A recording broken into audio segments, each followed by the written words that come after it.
జరిగితే అపోస్తలుడైన పౌలు తిమోతికి రాసినటువంటి మొదటి పత్రిక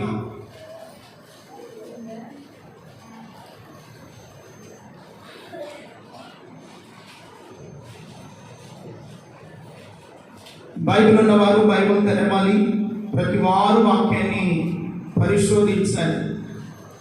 బైబిల్లో ఒక సంఘం ఉందండి. ఆ సంఘము బెరయా సంఘం అంట. ఏ సంఘం అండి? బెరయా సంఘము. ఈ బెరయా సంఘస్థులు ఏం చేస్తారంటే అపోస్తలుడైన పౌలు, శీల, బర్నబా, మార్కు వీళ్ళు దేవుని వాక్యాన్ని బోధిస్తుండగా వాక్యాన్ని ఏం చేసేవారంట? పరిశీలించేవారు. ఏం చేసేవారంటండి? పరిశీలన చేసేవారు. వారు చెప్పేది ఉందా లేదని చాలా సున్నముగా పరిశీలించేవారు. ఈ గడవరి కాలం మందు విశ్వాసులుగా మనం ఎలా ఉండాలంటే ప్రార్థనలో బలముగా ఉండాలి, వాక్యము చదివే విషయాల్లో బలముగా ఉండాలి, వాక్యాన్ని గ్రహించే విషయంలో కూడా ఆసక్తి కలిగిన వారమై ఉండాలి. దేవుని స్తోత్రం చెప్తారా? హల్లెలూయా. కాబట్టి చాలా జాగ్రత్తగా వాక్యాన్ని విన్నాం. అపోస్తలుడైన పౌలు తిమోతికి రాసినటువంటి మొదటి పత్రిక 4వ అధ్యాయము 4వ అధ్యాయంలో 11వ వాక్యాన్ని చదువుకున్నాం.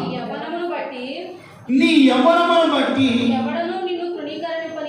ఎవడును నిన్ను తృణీకరింపనీయకము గాని మాటలోను ప్రవర్తనలోను ప్రేమలోను విశ్వాసములోను పవిత్రతలోను మాదిరిగా ఉండుము. చాలా జాగ్రత్తగా తలెత్తి నా వైపు చూసినట్లయితే అపోస్తలుడైన పౌలు తన ఆత్మీయ కుమారుడైన తిమోతితో అంటున్నాడు. తిమోతి ఏ కాలంలో ఉన్నాడు అంటే యవన కాలంలో ఉన్నాడు. యవన కాలము చాలా ప్రమాదకరమైనది. సంగమా, యేసుక్రీస్తు రక్తములో కడగబడిన నీ నా జీవితంలో ఒక విశ్వాసిగా దేవుని ఆరాధిస్తున్న మనము మన ఆరాధన ఎలాగూ ఉండాలి, మన జీవితము ఎలాగూ మార్చబడాలి, మన మాట తీరు ఎలాగూ ఉండాలి, మన విశ్వాస పరిమాణము ఎలాగూ ఉండాలి అని పౌలు తన కుమారుడైనటువంటి తిమోతితో అంటున్నాడు. తిమోతి, నీ యవ్వనమును బట్టి ఎవడు నిన్ను తృణీకరింపనీయకము, మాటలోను ప్రవర్తనలోను ప్రేమలోను విశ్వాసములోను మాదిరిగా ఉండుము. వీటిలో ఎలా ఉండమంటున్నాడు? మాదిరిగా ఉండాలి. లోకస్తులతో మాట్లాడినట్లుగా మనం మాట్లాడకూడదు, లోకస్తుడు ప్రవర్తించినట్లుగా మనం ప్రవర్తించకూడదు, లోక సంబంధమైన జీవితం మనలోనికి రాకూడదు. ఎందుకయ్యా అంటే ఇదిగో ఈ కడవరి కాలమందు జీవిస్తున్న నీ నా జీవితంలో నీ మాటలు చాలా జాగ్రత్తగా ఉండాలి. ఈరోజున దేవుని సంగమా, ప్రభుని ఆరాధించడానికి వస్తున్నాం కానీ మన మాట తీరు మారుతుందా? మన ప్రవర్తన విధానము మార్చబడగలుగుతుందా? మన విశ్వాసము ఒక పరిపక్వతలోనికి మార్చబడగలుగుతుందా? ఎంతవరకు నువ్వు పవిత్రతలో ఎదగగలుగుతున్నావు? ఎంతవరకు విశ్వాసాన్ని కాపాడుకోగలుగుతున్నావు? ఎంతవరకు దేవుడు నిన్ను తన విలువైన రక్తము చేత విమోచించి ఒక సంఘం అనే తోటలో నిన్ను నాటి ఉన్నప్పుడు ఆ దినము నుండి ఈ దినము వరకు దేవుడు మనల్ని నాటాడు. ఆనాడు ఐగుప్తులో ఉన్న ఇశ్రాయేలులను ఒక ద్రాక్షావళిగా నాటాడంట. వారు వ్యాపించబడినట్లుగా, వారు అభివృద్ధి చెందినట్లుగా మనం చూసాం. నిన్ను నన్ను లోకం అనే ఐగుప్తిలో నుండి సంఘం అనే తోటలో దేవుడు నాటాడు. ఎక్కడి నుండి నాటాడు? ఐగుప్తి అనే లోకములో నుండి సంఘం అనే ద్రాక్ష తోటలో నిన్ను నాటాడు. నాటబడిన నీవు నీ మాటలు ఎలాగున్నాయి? నాటబడిన నీవు నీ ప్రవర్తన ఎలాగుంది? నాటబడిన నీవు పవిత్రతలో ఎంతగా ఎదగగలుగుతున్నావు? నాటబడిన నీవు నీ విశ్వాసం ఎలాగుంది? సంఘానికి మాదిరిగా ఉన్నావా? సంఘానికి భిన్నముగా ఉన్నావా? మన మాట తీరు ఎలా ఉంటుంది? లోకస్తులు మాట్లాడుకున్నట్లుగా మాట్లాడుకోకూడదు. మన దేవుడు ఏమంటే మాటలలోనూ కామ క్రోధ మదమత్సరము లేని పరిశుద్ధుడైన దేవుడు. దేవునికి మహిమ కలుగును గాక. కనుక మన జీవితాలు ఎలా ఉండాలంటే మాటలు చాలా జాగ్రత్తగా ఉండాలి. ఒక్కొక్క తల్లి మాట్లాడే మాటలన్నీ గుండెలను పిండే మాటలు. వీళ్ళు ఎక్కడికి వచ్చేవారే అంటే దేవుని మందిరానికి వచ్చేవారు. వీళ్ళు ఎక్కడికి వచ్చేవారే అంటే ప్రభు పనులు వేసేవారు. వీళ్ళు ఎక్కడ జీవిస్తున్నారే అంటే సంఘమనే ద్రాక్ష తోటలో నాటబడిన వారు. కానీ వారి మాట తీరు మారట్లేదు, వారి ప్రవర్తన విధానం మార్చబడట్లేదు, వారి యొక్క విశ్వాస పరిమాణము సరిచేయబడలేని స్థితిలో ఉన్నారు. మందిరానికి వస్తూ ఉన్నారు, వాక్యాన్ని వింటున్నారు, వెళ్తున్నారు. కానీ నీ జీవితంలో ఒక శ్రేష్టమైన ఆశీర్వాదం లేదే, ఒక శ్రేష్టమైన దీవెన లేదే. నీ జీవితం ఎప్పుడు ఎండిపోయిన అనుభవాలతోనే ఉంటున్నావే. ఎప్పుడు మందిరానికి వస్తున్నా, ప్రార్థన చేస్తున్నా ఏ ఆశీర్వాదము, ఏ ఫలము, ఏ సంతోషము అనుభవించలేని స్థితిలో ఉంటున్నావే. కారణం ఏమిటి? ఆలోచించేవా?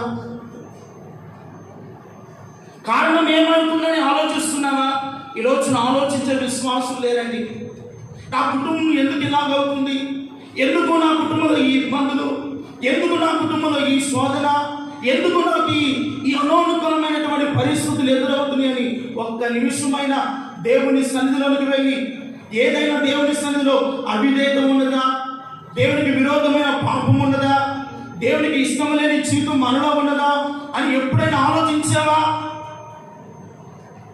మనం ఆలోచించేది ఏమిటంటే దేవుడు నన్ను ఆశీర్వదించలేదు, దేవుడు నా కుటుంబాన్ని దీవించలేదు, నా బిడ్డలకు సరియైన భవిష్యత్తు లేదు, సరియైన సమృద్ధి నాకు కలగట్లేదు అని వీటి గురించి ఆలోచిస్తున్నావు. కానీ ఆధ్యాత్మికమైన స్థితిని గురించి ఎంతవరకు నువ్వు ఆలోచన కలిగి ఉన్నావు? ఒక ఆధ్యాత్మికమైన చింతన నీలో ఉందా? మందిరానికి రావటం ప్రాముఖ్యమైన విషయమే. మందిరానికి వచ్చి మందిరములో ఉన్నటువంటి ఒక ఆత్మ సంబంధమైన అనుభవాలతో నడిపించబడాలి. ఒక ఆత్మ సంబంధమైన వైరాగ్యమును కలిగి ఉండాలి. అందుకని దైవచనుడైనటువంటి పౌలు గారు అంటాడు, మీ మాటలు ఎలా ఉండాలంటే రుచిగల మాటలుగా ఉండాలి. ఎలా ఉండాలంట? రుచికరమైన మాటలు. ఎలా ఉండాలంటే ఉప్పు వేసినట్లుగా ఉండాలి, కృపా సహితముగా ఉండాలి. చదవండి కొలస్సీ పత్రిక 4వ అధ్యాయము 6వ వచనాన్ని చూస్తే,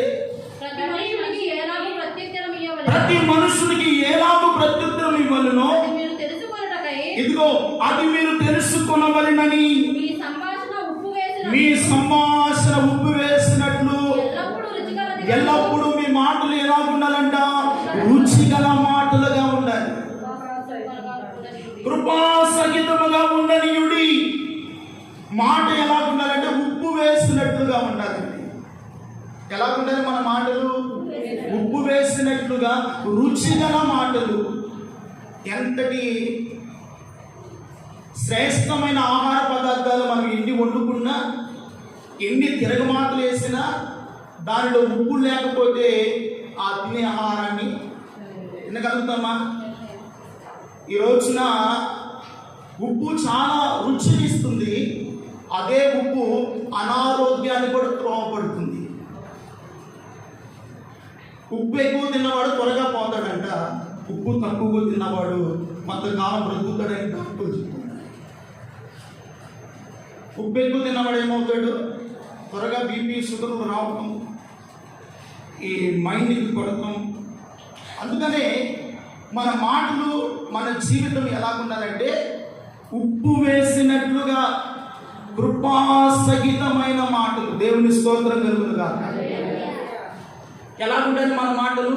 ఎదుటి వారికి మేలు కలుగునట్లుగా, ఎదుటివాడు క్షేమాభివృద్ధి పొందినట్లుగా, ఎదుటివాడు ఆధ్యాత్మికమైన స్థితిలో బలము పొందినట్లుగా, ఎదుటివాడు దేవుని సన్నిధిలో బలపరచబడినట్లుగా నీ మాట రుచిగలదిగా ఉండాలి, కృపా సహితముగా ఉండాలి. అందుకనే తిమోతి మాటల యందు జాగ్రత్తగా ఉండు. లోకస్తుడు మాట్లాడినట్లుగా నువ్వు మాట్లాడుకోవద్దు. ఒకప్పుడు లోకమైన ఐగుప్తిలో ఉన్నావు, ఇప్పుడు సంఘం అనే ద్రాక్ష తోటలోకి వచ్చావు. నీ మాటలు ఎలా ఉండాలంటే కొంచెముగా ఉండాలంట. దేవుని స్తోత్రం కలుగునుగా.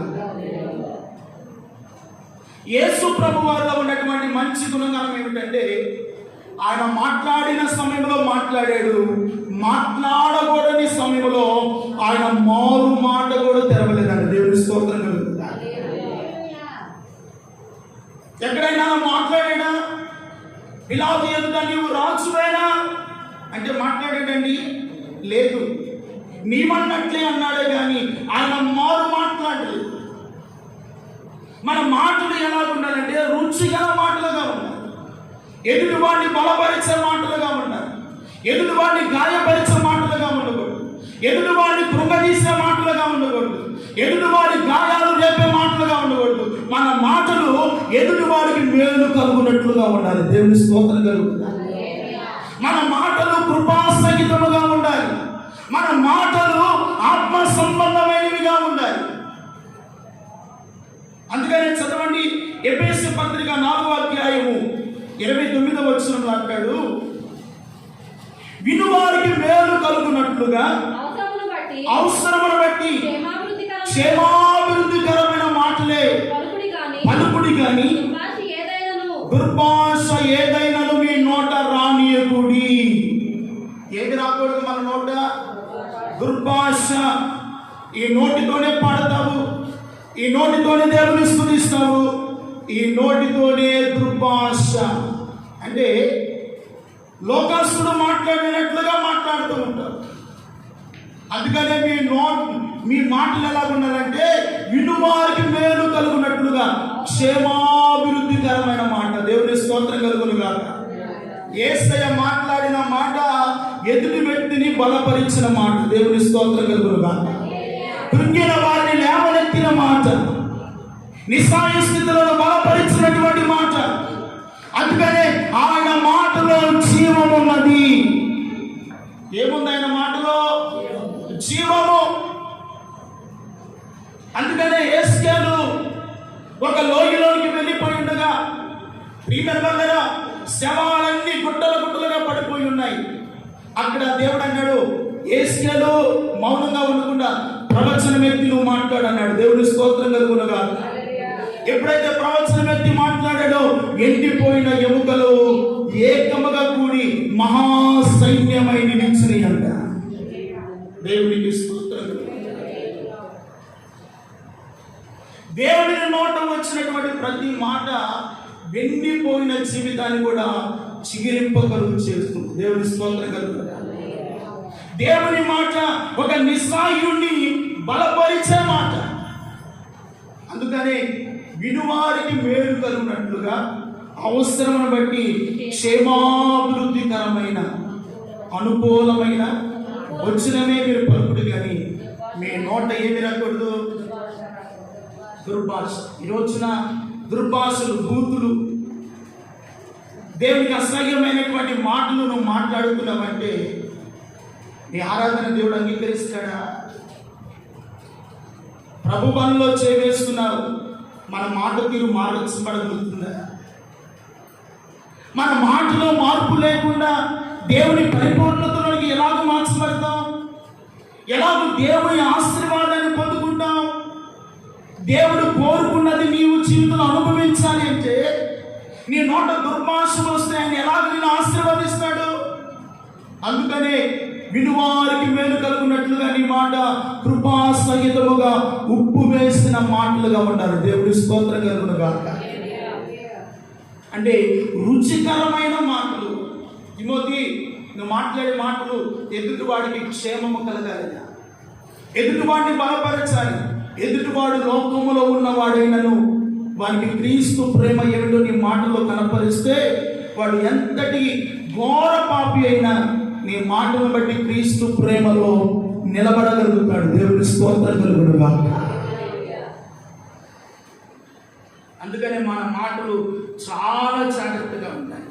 అందుకని చదవండి, తిమోతికి రాసినటువంటి 2వ పత్రిక 2వ అధ్యాయం 22వ వచనంలో కూడా అంటాడు, నీ యవనేచ్ఛల నుండి పారిపోము అమ్మా, పవిత్ర హృదయులై ప్రభువునకు ప్రార్థన చేయవారు చేయువారితో కూడా నీతిని విశ్వాసమును ప్రేమను సమాధానమును వెంటాడుము. దేవునికి మహిమ కలుగును గాక. తిమోతితో చెప్పినటువంటి మాటలన్నీ కూడా ఇక్కడ చాలా శ్రేష్టముగా రాయబడింది. నీ యవనేచ్ఛల నుండి పారిపోము, పవిత్ర హృదయులై ఉండాలి. దేవుని సన్నిధికి వచ్చిన మనం ఎలా ఉండాలి? పవిత్ర హృదయములై ఉండాలి. మన హృదయము అపవిత్రతతో ఉండకూడదు. ప్రభు బలలో చేరైపోతున్నాం. పవిత్రమైన హృదయము గలవారై ప్రార్థన చేయవారితో ఎలా ఉండాలంట? పవిత్ర హృదయులై ప్రార్థన చేయవారితో కూడా నీతిని విశ్వాసము ప్రేమను సమాధానమును వెంటాడుము. దేని వెంటాడమంటున్నాడు? సమాధానాన్ని వెంటాడు, నీతిని వెంటాడు, విశ్వాసమును వెంటాడు, ప్రేమను కలిగి జీవించు. అందుకనే ప్రార్థన చే వారందరితో పాటు ఈ లక్షణాలు నీలో ఉండాలి. తిమోతి, ఎవడు నిన్ను తృణీకరింపకున్నట్లుగా చాలా జాగ్రత్తగా ఉండు. ఈ రోజున దేవుని ప్రియమైన దేవుని బిడ్డలారా, దేవుని సన్నిధికి వస్తున్నాము కానీ పవిత్రత మనలో ఉంటుందా? ఏదో ప్రభు బల్లారాధన ఉన్నప్పుడే దేవుని సన్నిధిలో కనబడుతున్నామా? విడి ఆదివారాల్లో దేవుని వాక్యాన్ని వింటలేదుగా, దేవునికి నీ హృదయాన్ని పవిత్రంగా సమర్పించలేకపోతున్నావుగా, వాక్యానుసారమైనటువంటి జీవితము నీలో ఉన్నదా? కొంతమంది అండి బైబిల్ ఎప్పుడు చదువుతారయ్యా అంటే ప్రార్థనకు వచ్చేటప్పుడే బైబిల్ తీసుకుని వస్తారు. దేవుని మందిరంలో ఉంటేనే బైబిల్ తెలుస్తున్నారు కానీ ఇంటికాడ ఉన్నప్పుడు వాక్యమే చదవరు. బైబిల్ తెరిచే అనుభవం నీలో ఉందా? బైబిల్ ప్రతిరోజు చదువువాడు తనను తాను కాపాడుకోగలుగుతాడంట. దేవుని స్తోత్రం కలుగునుగా. వాక్యము మనల్ని ఏం చేస్తుందంటే పాపములో పడిపోకుండా, లోకములో జారిపోకుండా, అపవిత్రమైన జీవితంలో పడిపోకుండా వాక్యము నిన్ను బలపరుస్తుంది, వాక్యము నిన్ను సరిచేస్తుంది, వాక్యము నిన్ను పరిపక్వతలోనికి మారుస్తుంది, వాక్యము దేవునికి దగ్గరగా నిన్ను చేస్తుంది. ఎవరికి దగ్గరికి చేస్తుందంట? దేవునికి నేను దగ్గరగా చేస్తుంది. మరి ఆ వాక్యానికి నేను ఎంత సమయాన్ని ఇస్తున్నావు? దేవుని ప్రియులైనా మన వ్యక్తిగత జీవితంలో ఈ రోజున కుటుంబాలు సమాధానం లేకుండా, నెమ్మది లేకుండా, దరిద్రతతోనూ రోగముతోనూ సమస్యలతో ఉండడానికి గల కారణము దేవుడు కాదు. నీవే అన్న సంగతి మర్చిపోవద్దు. ఆ పరిస్థితి కారణము నేనే ప్రభువా, నా అవిధేయతను బట్టేనైనా, నా జీవితంలో ఉన్నటువంటి ఇగో లోక సంబంధమైన ప్రవర్తన బట్టే నా కుటుంబంలో ఈ శోధన అనుభవించబడిందయ్యా, ఈ శ్రమ గుండా నేను నడిపించబోతున్నానయ్యా, ఈ కష్టం నాకు ఎదురవుతున్నాయా అని దేవుని సన్నిధిలో పశ్చాత్తాపడుతున్నావా? ప్రార్థన చేసే అనుభవం నీలో ఉందా? వాక్యము చదివే అనుభవం నీలో ఉందా? వాక్యము చదువువాడు పాపము చేయలేడు, ప్రార్థన చేసిన వాడు పాపములో పడిపోడు. ఎప్పుడైతే నీ జీవితంలో వాక్యము ప్రార్థన నీలో ఉండదో లోకము నిన్ను లాగివేస్తుంది, లోకము నిన్ను ఆకర్షిస్తుంది, లోకము నిన్ను పట్టణావసరంలోనికి మారుస్తుంది. అందుకనే ప్రతిరోజు పౌలు అంటున్నాడు, నీ యవనేచ్ఛల నుండి దూరముగా. యోసేపు పారిపోయాడండి. యవన కాలంలో ఉండగా శరీర పాపము చేయడానికి అవకాశం ఉన్న యోసేపు యవనమును బట్టి శరీర ఇచ్చలకు దూరముగా పారిపోయాడు. దేవుని సన్నిధిలో పవిత్రతను కాపాడుకున్నాడు, నీతిని కాపాడుకున్నాడు, విశ్వాసాన్ని కాపాడుకున్నాడు, యథార్థతను కాపాడుకున్నాడు, భక్తిని కాపాడుకున్నాడు. దేవుని స్తోత్రం కలుగుతుందా? మనం కాపాడుకోగలుగుతున్నామా? ఒక వ్యక్తి ఎప్పుడు కాపాడబడగలుగుతాడంటే వాక్యము ప్రార్థన రెండు రెక్కలు లాంటివి అంట. దేవుని స్తోత్రం చెప్పండి. వాక్యము ప్రార్థన ఏమిటంట? రెండు రెక్కలు లాంటి. ఒక పక్షి ఎగరాలంటే రెండు రెక్కలు ఆడిస్తేనే అది ఎగరగలుగుతుంది. ఒక రెక్కతో ఎగరగలుగుతుందండి? ఎగరలేదు. ఎంత ఎగరాలని చూసినా ఎగరలేదు. ఎంతగా పైకి ఎగరాలనే ఎగరలేదు. ఎందుకంటే ఒక రెక్క ఏమైపోయింది? ఇరిగిపోయింది. అందుకనే ఒక విశ్వాసి అన్ని విషయాల్లో దీవించబడాలంటే వాక్యము ప్రార్థన రెండు రెక్కల వలె అవి సరి సమానముగా ఉన్నప్పుడే నీ ఆధ్యాత్మికమైన స్థితి దేవుడు ఉన్నతంగా దీవిస్తాడు. దేవుడికి స్తోత్రం చెప్పండి. హల్లెలూయా. అందుకని మన జీవితాల్లో వాక్యాన్ని వింటున్నాము కానీ వాక్యానుసారమైన జీవితం లేదు. మందిరానికి వస్తున్నాము కానీ ఒక బలమైన ఆధ్యాత్మికమైన స్థితి ఇంకా మనలో కడగలేకపోవడానికి గల కారణము మన మాటలు మారిపోవాలి. మన మాటలు చాలా జాగ్రత్తగా ఉండాలి. రుచిగల మాటలుగా ఉంటున్నాయా? చేదైన మాటలుగా ఉంటున్నాయా? ప్రియమైన వాళ్ళారా, మన మాటలు రుచిగలగా ఉన్నప్పుడు, కృపాసహితముగా ఉన్నప్పుడు ఆ వ్యక్తి కానీ ఆ వ్యక్తిగత ఆత్మీయ స్థితి కానీ ఎంత ఆశీర్వాదకరంగా, ఎంత మేలుకరంగా ఉంటుందంటే అంత దీవెనకరంగా ఉంటాయి.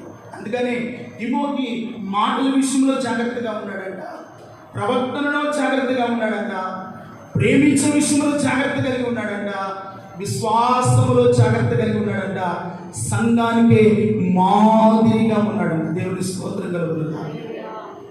మందిరానికి వస్తున్న మనము లోకానికి ఏమేమి ఎలాగుండాలి? మాదిరిగా ఉండాలి. ఒక మాదిరిగా ఉండాలి. సపరేట్ చేయబడిన జీవితం, లోకస్తుడు లాంటి జీవితం కాదు మనది. ఎందుకంటే మన దేవుడు పరిశుద్ధుడైన దేవుడు కనుక, ఆయన లోకములో నుండి ప్రత్యేకించబడ్డాడు కనుక నీకు నాకు ఒక ప్రత్యేకమైన జీవితాన్ని ఇచ్చాడు. ఆ జీవితాన్ని నాశనం చేసుకోకుండా, ఆ జీవితాన్ని పాపానికి అప్పగించుకోకుండా, ఆ జీవితాన్ని లోకములో ముంచివేయకుండా నీవు ఎంతగా కాపాడుకోగలుగుతావో అంతగా దేవుని యొద్ద నీవు ఒక శ్రేష్టమైనటువంటి జీవితము కలిగి ఆయన పాదాల యొద్ద గడపగలుగుతావు. దేవునికి మహిమ కలుగుతుంది. అంతగా తిమోతి దేవుని పాదాల దగ్గర గడిపాడు కనుకనే సంఘానికి ఎలా ఉన్నాడంట? మాదిరిగా ఉన్నాడు. నీవు నేను ఎలా ఉండాలి? యేసుక్రీస్తు సార్వత్రిక సంఘముగా పిలువబడుతున్నాం. ఈ సంఘానికి నీవు నేను ఒక మాదిరికరంగా జీవించాలి. ఏదో మందిరానికి వచ్చి వెళ్ళేమన్నట్లుగా కాదు. మనము మందిరములో ఉన్నప్పుడు ఎంత పరిశుద్ధముగా ఉంటామో, మందిరము నుండి ఇంటికి వెళ్ళిన తర్వాత కూడా అదే పరిశుద్ధత మనలో ఉండాలి. దేవుని స్తోత్రం కలుగుతుంది. మన మాటలు మందిరంలో ఎంత జాగ్రత్తగా మాట్లాడతామో ఇంటికి వెళ్ళినప్పుడు కూడా అలాగే నీ మాటలు జాగ్రత్తగా ఉండాలి. ఈ రోజున నీ యజమానుడు ఎందుకు దేవుని మందిరానికి రావట్లేదో తెలుసా? నీ మాటలు మాగలేదు కనుక. కొంతమంది అంటారు, పాస్టర్ గారు ఆమె మందిరానికి వెళ్తుంది కానీ ఆమె మాట తీరు, ఆమె ప్రార్థన చేస్తుంది, పాట పాడుతుంది కానీ భర్తను ఎలాగ గౌరవించాలో, భర్తను ఎలాగ లోబడాలో, ఎలాగ ప్రేమించాలో, బిడ్డలతో ఎలాగ మాట్లాడాలో జ్ఞానం లేదు. ఈమె మందిరానికి వచ్చిన ఒకటే, నీ ఇంటి దగ్గర కూర్చున్న ఒకటే. మాటలు మాట్లాడలేదు. నీ మాటలు బాగుంటేనే కదా నీ భర్త నీ పవిత్రమైన ప్రవర్తన చూసి వాక్యము చెప్పకపోయినా దేవుని మందిరానికి వచ్చేస్తాడంట. హల్లెలూయా. ఎక్కడికి వచ్చేస్తాడు? దేవుని సన్నిధికి వచ్చేస్తాడు. నీ వెంట నేను కూడా వస్తానమ్మా అని దేవుని సన్నిధికి బైబిల్ పట్టుకుని వస్తాడు. నీవు రాయ్యా అని చెప్పనక్కర్లేదు. నీ మాటలు, నీ ప్రవర్తన, నీ విధానము, నీ ఆత్మీయ స్థితి బాగుంటే వారికి వాక్యము చెప్పనక్కర్లేదంట. దేవుని స్తోత్రం కలుగుతుందా? కొంతమంది అంటారు, నేను ఎంత చెప్పినా వింటలేదయ్యా, నేను ఎంత చెప్పినా వింటలేదయ్యా అంటే ఏదైనా చిన్న పొరపాటు ఉన్న ఏమైనా మనం ఏం చేసుకోవాలి, సరి చేసుకోవాలి. ఒకవేళ తాగొచ్చినా, ఒకవేళ గాయపరుస్తున్నా ప్రేమించు, చక్కగా మాట్లాడు, మంచిగా భోజనం పెట్టు, మంచిగా పరామర్శించు. ఎంతటి కఠినమైన హృదయమైన మారిపోతుంది. మన దేవుడు హృదయములను మార్చే దేవుడు. అందుకనే నీ హృదయము రాతి వలె ఉండను, ఆయన మెత్తని మాంసపు హృదయము వలె మార్చగలిగిన వాడంట. దేవునికి మహిమ కలుగును గాక. కాబట్టి దేవుని ప్రియమైన వాళ్ళరా, మన మాటలు చాలా జాగ్రత్తగా ఉంటాయి. యేసు ప్రభు వాళ్ళలో ఉన్నటువంటి మంచి సుగుణం ఏమిటంటే ఆయన మాటలు ఎంత యోగ్యమైనవండి. ఆయన మాటలు చనిపోయిన వారిని కూడా బ్రతికించిని. పాపములో జీవిస్తున్న వారు కూడా యేసయ్య మాటల విని మార్చబడ్డారు. మనం మాట్లాడుతుంటే మన ఇంట్లో ఉన్నటువంటి పిల్లలు కూడా మన మాట వింటున్నారా? మన మాట మన పిల్లలే వింటలేదు. కనుక మన మాటలు చాలా జాగ్రత్తగా ఉండాలి, రుచిగల మాటలుగా ఉండాలి, కృపాసహితమైన మాటలు ఉండాలి. ఎదుటి వాడికి క్షేమాభివృద్ధికరమైన మాటలే మాట్లాడాలి. కానీ ప్రియమైన వాళ్ళరా, కొంతమంది మాటలు ఉంటాయండి, మనం ఉన్నంతసేపు మనం పొగుడుతారు, బాగానే ఉంటారు. మనం అట్లా వెళ్ళిన తర్వాత అదేముంది. ఇది ఎటువంటి మనసు అంటే కపటమైన మనసు, కపటమైన మాటలు. దేవుని వాక్యం అంటుంది, కపటస్తులను, దొంగతనం చేయవారును, మద్యపానస్తులను, అబద్ధము వారును దేవుని రాజ్యమును వారు స్వతంత్రించుకొనలేరు. మన మాటలు మనుషుల ముందు ఒకలాగా, మనుషులు లేనప్పుడు ఒకలాగా ఉండకూడదు. ఎప్పుడు ఒకే మాట తీరు ఉండాలి. దేవుని స్తోత్రం చెప్పండి. మన మాటలు చాలా జాగ్రత్తగా ఉండాలి. అప్పుడే నీవు దేవుని చిత్తం ఏమిటో సంఘానికి ఒక మాదిరికరమైన వ్యక్తిగా నువ్వు ఉంటావు. నీవు చెప్పిన మాటలు రుచికరంగా ఉంటాయి. నీ మాటలు వినేవారికి ఆశీర్వాదకరంగా మార్చబడతాయి. దేవునికి మహిమ కలుగునుగా. కాబట్టి ప్రియమైన దేవుని బిడ్డలారా, అందుకనే పేతురు రాసినటువంటి మొదటి పత్రిక 3వ అధ్యాయం అంటాడు, 15వ వాక్యం,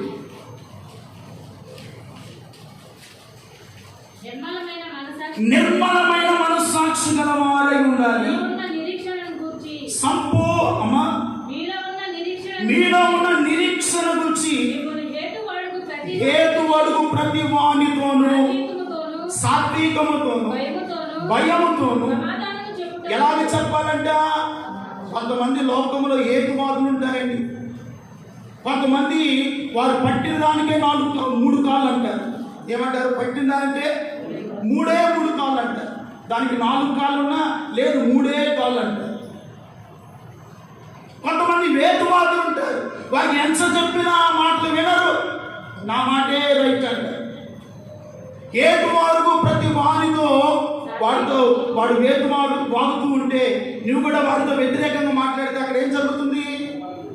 వివాదం ఎక్కువవుతుంది, సమాధానం ఉండదు, గొడవ ఏర్పడుతుంది, అక్కడ చాలా భయంకరమైన పరిస్థితులు ఏర్పడుతుంది. అందుకనే దేవుని వాక్యం అండి ఎంతటి విశ్వాసినైనా ఎంతటి వ్యక్తినైనా సరి చేయగలిగితే దేవుని వాక్యము. ఏడువరకు ప్రతి వానికిలో సాత్వికముతోను భయముతోను సమాధానము చెప్పాలి. ఎల్లప్పుడు మీరు ఎలా ఉండాలి? సిద్ధముగా ఉండాలి. మీ హృదయములను క్రీస్తును ప్రభువుగా ప్రతిష్ఠించుకోవాలి. క్రీస్తుని ప్రభువుగా ప్రతిష్ఠించుకున్న వారి మాట సాత్వికముతోను భయముతోను ఏమండి సమాధానము చెప్పే మాటలుగా ఉంటాయి. దేవుని స్తోత్రం కలుగును గాక. అందుకని మన దేవుడు సాత్వికులు ధన్యులు భూలోకమున వారు సాత్వికము మనం ఈ భూలోకాన్ని స్వతంత్రించుకుంటాం. అందుకని సాత్వికముతోనూ వినయముతోనూ భయముతోనూ సమాధానము చెప్పాలి. మన సమాధానం ఎలా ఉండాలి అంటే ఏటువాదికైనను వారి మాటలు వింటే చాలా సమాధానకరంగా ఉండాలి. ఎప్పుడైనా సమాధానకరంగా ఉంటాయి అంటే ప్రభుకి హృదయములను ప్రతిష్ఠించిన వారి మాటలు సాత్వికముతోనూ వినయముతోనూ భయముతో కూడిన మాటలు.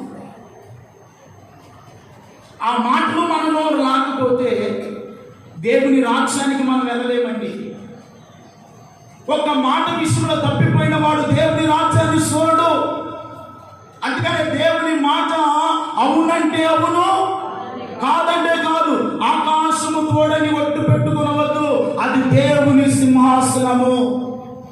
భూమి తోడని ఒట్టు పెట్టుకునవద్దు, అది దేవుని పాదపీఠము. మీ మాట అవునంటే అవును, కాదంటే కాదు, రుచులుగా ఉండాలి. మన మాట తీరు మారిపోవాలి. మన మాటలో యథార్థత ఉండాలి. మన మాటలో పవిత్రత ఉండాలి. మన మాటలో క్రీస్తు పరిమళ శ్రేష్టమైనటువంటి సుగుణాలు కలిగి ఉన్నప్పుడే నీ మాటలు విన్నవారు ఆధ్యాత్మికంగా బలపరచబడతారు. దేవుని స్తోత్రం కలుగును గాక. ఎదుటివాడు క్షేమాభివృద్ధి పొందుతాడు. దేవుని స్తోత్రం. ఎదుటివాడు ఏమవుతాడంట? క్షేమాభివృద్ధి. అంతేగాని మన మాటలు చాలా జాగ్రత్తగా ఉంటాయి. నిర్మలమైన మనస్సాక్షి ఉండాలి. ఏ మనస్సాక్షి ఉండాలంట? నిర్మలమైన. ఒక నిర్మలమైన మనస్సాక్షి ఉంటే దేవుని చిత్తం ఏదో పరీక్షించగలుగుతావు. దేవుని వాక్యం ఏం చెప్తుందో దాన్ని వింటావు. దేవుని వాక్యం ఎలాగో జీవించమంటుందో అలాగూ జీవించడానికి నీవు ఆసక్తి కలిగి ఉంటావు. దేవుని స్తోత్రం కలుగుతావు. ఈ నిర్మలమైన మనస్సాక్షి మందిరానికి వచ్చి వాక్యాన్ని వింటూ కూడా ఇంకా మన మనస్సాక్షి మన హృదయం మార్చబడకపోతే ఎన్ని వాక్యాలు విన్నా, ఎన్ని ఆరాధనలో పాల్గొన్నా, ఎన్ని ఉపదేశాలు నీకు అందించినా ఒక వ్యక్తి సంపూర్ణ సిద్ధిని పొందలేడు.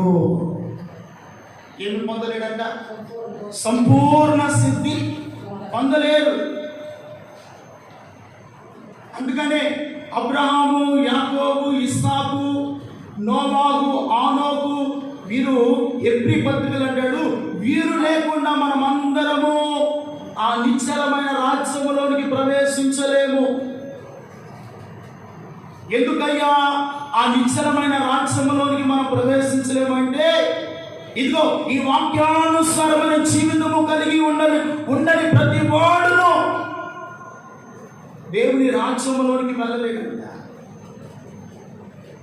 దేవుడిచ్చే శ్రేష్టమైన ఆశీర్వాదము పొందలేడంట.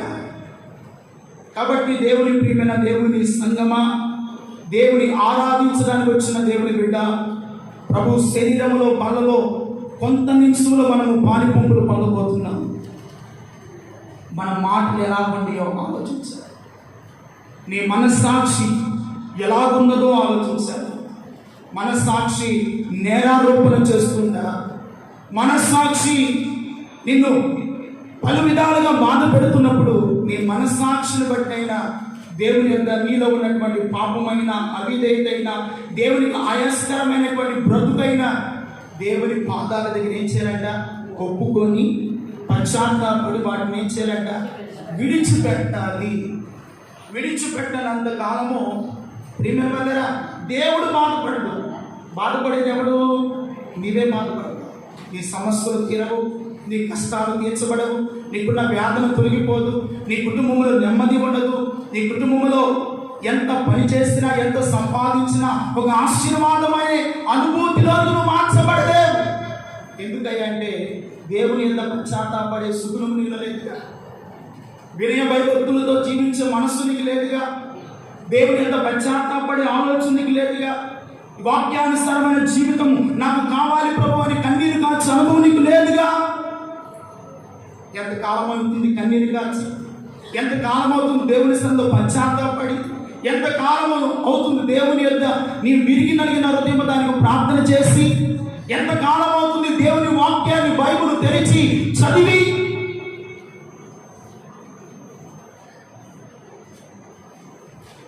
మందిరంలోకి వచ్చినప్పుడే కాదండి మన విశ్వాస జీవితం ఎలా ఉందంటే, మందిరంలో ఎలా ఉందో బయట అదే జీవితం ఉంటుంది. దేవుని స్తోత్రం చెప్పండి.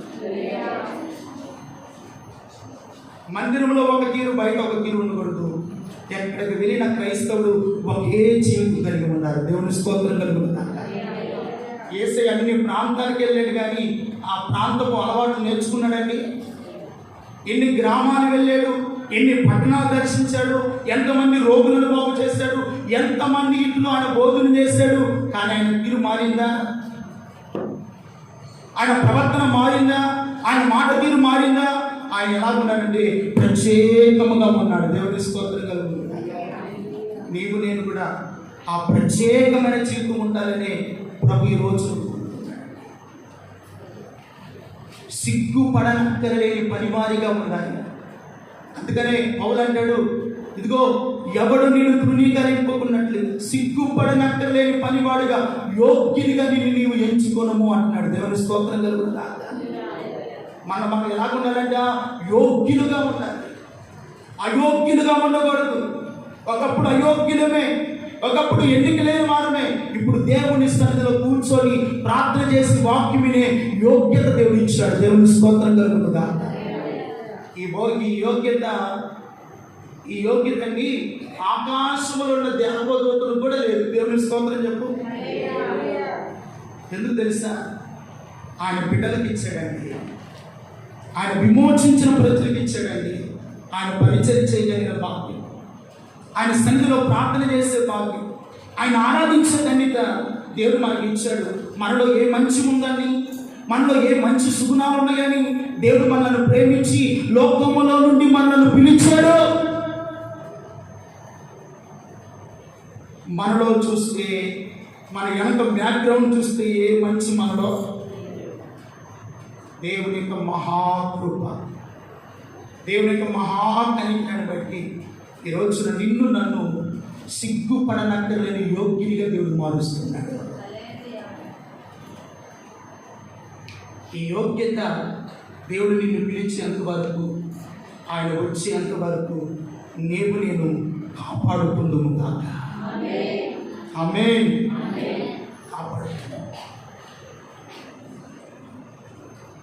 కాపాడుకోకపోతే మన జీవితాన్ని పాడు చేయాలని సాతానుడు కాల్చుకుంటున్నాడు. వాడు పని పెట్టండి తిరుగులాడుతున్నాడు, గర్భించు సింహం వలె. వాడు చేతులకి వాడు కోరలు చిక్కే వరకు నిన్ను చీల్చి వేస్తాడండి. నీ కుటుంబాన్ని పతనం చేయాలని కూడా చూస్తాడు. నీ ఆధ్యాత్మికమైన స్థితిని ఇదిగో ఎక్కడ ప్రార్థన చేయకుండా, మందిరానికి వెళ్ళకుండా, ప్రభుని ఆరాధించకుండా, వాక్యం చదవకుండా వాడు నిన్నేం చేస్తాడంటే నెట్ట నిలువున నిన్ను నడినెత్తిలో నుండి అది కాలులో ఉన్నటువంటి ఇదిగో ఒక చెగడగల దొంగ ఊపిలో ఊరికి పోయేటట్టుగా నేను చేస్తున్నాను. వాడికి అవకాశం ఇవ్వక మునిపే దేవుని వాక్యం ఏం చెబుతుంది, వాక్యం మనం ఏది నేర్పిస్తుంది, వాక్యానుసారంగా ప్రభు ఎలాగ జీవించుకుంటాడు, దాన్ని మీరు ఆలోచించి నడవగలిగితే ప్రియమైన వాళ్ళగా సిగ్గుపడనక్కర్లేని యోగ్యుడిగా ఉంటారు, యోగ్యురాలుగా ఉంటారు. మన దేవుడు ఎంత యోగ్యుడండి. అందుకని సోలామతి అంటుంది, పురుషులలో నా ప్రియుడు ధవలవనుడు, రత్నవనుడు, 10,000లోనైనా నా ప్రియుడు నేను గుర్తిస్తాను. ఎందుకంటే నా ప్రియుడు యోగ్యుడు. ఎవడంటే నా ప్రియుడు యోగ్యుడు. అందుకని నా ప్రియుని నీడయందు నేను నివసిస్తాను, నా ప్రియుని నీడయందు నేను కూర్చుంటాను. నేను ఎండకు ఎండి నల్లని దారిన అయింది, కానీ నా ప్రియుని సౌందర్యము నన్ను ఆశీర్వాదకరంగా మారుస్తుంది. దేవుని స్తోత్రం కలుగుతుందా? ఎన్నో ఆధ్యాత్మికమైన విషయాలు మన ముందు ఉన్నాయి. ఎలా ఉంటున్నాం ఆలోచించుకున్నాం, పరీక్షించుకున్నాం. ఈ హెచ్చరికలను నువ్వు తీసుకుంటే నీకు ప్రయోజనమే. ఎప్పుడు వినే మాటలు కదా, తెలిసిన మాటలే కదని ఈ చెవితవి నీ చెవిత విడిచిపెట్టామనుకో నీ జీవితానికి నీవే, నా జీవితానికి నేనే. దేవుడు అన్యాయస్తుడు కాదు, దేవుడు పక్షపాతి కాదు. నీకైనా ఒకే తీర్పు, నాకైనా ఒకే తీర్పు. నీకైనా ఒకే సింహాసనము, నాకైనా ఒకే సింహాసనము. నీకు నాకు ఒకే ప్రభు, ఆయన పరలోకమందున్న తండ్రి. అంతే.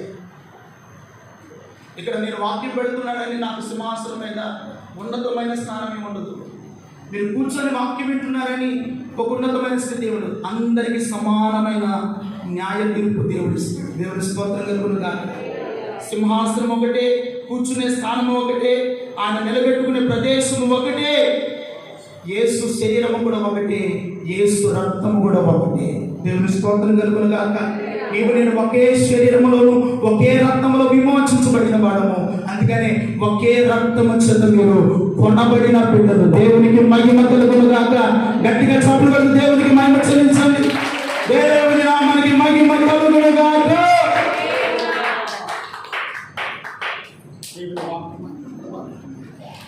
దేవుని వాక్యం ఎంత విలువైనదో ఆ వాక్యాన్ని మనం అర్థం చేసుకుని ఆ వాక్య ప్రకారంగా నడిచినప్పుడే మనలో నూతనమైన యోగ్యతను ప్రవేశిస్తాడు.